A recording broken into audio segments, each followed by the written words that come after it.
15 August ही भारतासाठी फक्त तारीख नाही तर याच दिवशी भारत शेकडो वर्षांच्या गुलामगिरीतून मुक्त झाला. मोठ्या लढ्यानंतर भारताला स्वातंत्र्य मिळालं. 15 ऑगस्ट 2025 ला आपण सर्व भारतीय 79वा स्वातंत्र्य दिन साजरा करतोय आणि याच दिवशी 1947 साली भारत ब्रिटिश राजवटीपासून स्वतंत्र झाला. पण भारताचा स्वातंत्र्य दिन हा 15 ऑगस्टलाच का असतो आणि पहिल्या स्वातंत्र्य दिनाच्या जल्लोषावेळी महात्मा गांधी कुठे होते, यासह अशाच स्वातंत्र्याबाबतच्या रंजक गोष्टी जाणून घेऊयात या व्हिडिओमधून. नमस्कार, मी फराह खान. तुम्ही बघताय न्यूज 18 लोकमत डिजिटल.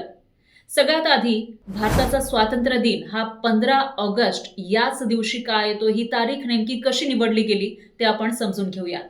भारताचे शेवटचे व्हाईसरॉय लॉर्ड माउंटबॅटन यांनी भारताला स्वातंत्र्य देण्यासाठी, भारताला स्वतंत्र करण्यासाठी 15 ऑगस्ट ही तारीख निश्चित केलेली होती. याच तारखेला दुसऱ्या महायुद्धामध्ये जपाननं आत्मसमर्पण केलं होतं.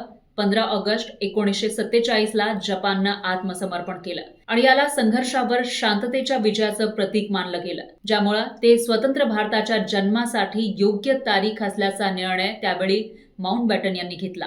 तुम्हाला माहितीये का, भारताच्या स्वातंत्र्याची घोषणा त्यावेळेला 15 ऑगस्ट 1947 ला मध्यरात्री करण्यात आली होती. हाच तो ऐतिहासिक क्षण होता जेव्हा पंडित नेहरूंनी संसद भवनातून ट्रिस्ट विथ डेस्टिनी हे भाषण दिलं आणि हे भाषण संपूर्ण जगानं ऐकलं. पण जेव्हा भारत स्वतंत्र झाला त्याच वेळेला देशाची फाळणीही झाली. 14 ऑगस्ट 1947 ला पाकिस्तानचा जन्म झाला आणि त्यानंतर मोठ्या प्रमाणामध्ये देशाला सांप्रदायिक हिंसाचाराचा सामना करावा लागला. 15 ऑगस्ट 1947 ला जेव्हा भारत स्वतंत्र झाला त्यावेळेला भारत आणि पाकिस्तान या दोन्ही देशांची सीमारेषा निश्चित नव्हती. भारत स्वतंत्र झाल्यानंतर 2 दिवसांनी म्हणजे 17 ऑगस्टला ही सीमारेषा निश्चित करण्यात आली होती आणि त्यासाठी रेड क्लिफ लाईनच्या घोषणेद्वारे याविषयीचा निर्णय झालेला होता. 17 ऑगस्टला याच रेड क्लिफ लाईनद्वारे भारत पाकिस्तान अशी फाळणी झाली. तुम्ही ऐकलं असेल, भारताच्या स्वातंत्र्य लढ्याच्या चळवळीचं नेतृत्व महात्मा गांधींनी केलं होतं. मात्र जेव्हा भारत स्वतंत्र झाला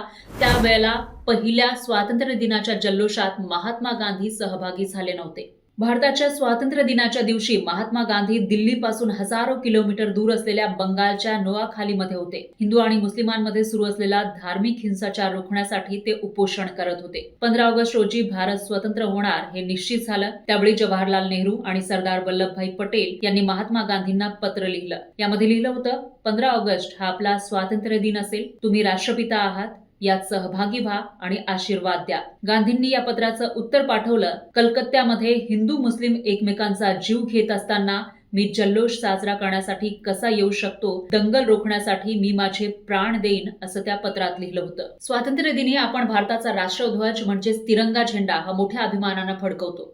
मात्र ज्यावेळी भारत स्वतंत्र झाला त्यावेळेला या राष्ट्रध्वजाचं डिझाईन थोडंसं वेगळं होतं. आता आपण बघतो आपल्या राष्ट्रध्वजाच्या तिरंगा झेंड्याच्या मध्यभागी अशोक चक्र दिसतं. मात्र त्यावेळी जेव्हा भारत स्वतंत्र झाला तेव्हा 15 ऑगस्ट 1947 ला जो राष्ट्रध्वज आपण फडकवत होतो त्या राष्ट्रध्वजावर चरखा होता. हा चरखा महात्मा गांधींच्या स्वदेशी मुवमेंट म्हणजेच स्वदेशी चळवळीचं प्रतीक मानलं जायचं. पण भारत स्वतंत्र झाल्यानंतर सध्याचा राष्ट्रध्वज हा 22 जुलै 1947 ला स्वीकारण्यात आला. त्याआधी तिरंगा झेंड्यामध्ये अशोक चक्राच्या जागेवर चरखा होता. त्यामध्ये बदल करून 24 आर्यांचा अशोक चक्र स्वीकारण्यात आलं. इतिहास कधीही स्थिर नसतो, तो जिवंत असतो. तो वारशाने येणाऱ्या प्रत्येक पिढीसोबत विकसित होत असतो, असा संदेश हे अशोक चक्र देतं. आणखी एक इंटरेस्टिंग फॅक्ट, 15 ऑगस्ट हा फक्त भारताचा स्वातंत्र्य दिन नाही तर भारतासह इतर 3 देशांमध्येही स्वातंत्र्य दिन साजरा केला जातो. भारतासोबतच दक्षिण कोरिया, बहरीन, कांगो या देशांचाही स्वातंत्र्य दिन 15 ऑगस्टला साजरा केला जातो. दक्षिण कोरिया हा 15 ऑगस्ट 1945 ला जपानपासून स्वतंत्र झाला. त्याच्यामुळे 15 ऑगस्टला दक्षिण कोरियाचा स्वातंत्र्य दिन साजरा केला जातो. त्याचबरोबर बहरीन हा ब्रिटनपासून 15 ऑगस्ट 1971 ला स्वतंत्र झाला होता. त्यामुळे बहरीनचा स्वातंत्र्य दिन सुद्धा 15 ऑगस्टला साजरा केला जातो. आणि फ्रान्सपासून काँगो हा देश 15 ऑगस्ट 1960 मध्ये स्वतंत्र झाला होता. त्यामुळे काँगो या देशाचा स्वातंत्र्य दिन हा 15 ऑगस्टला साजरा केला जातो.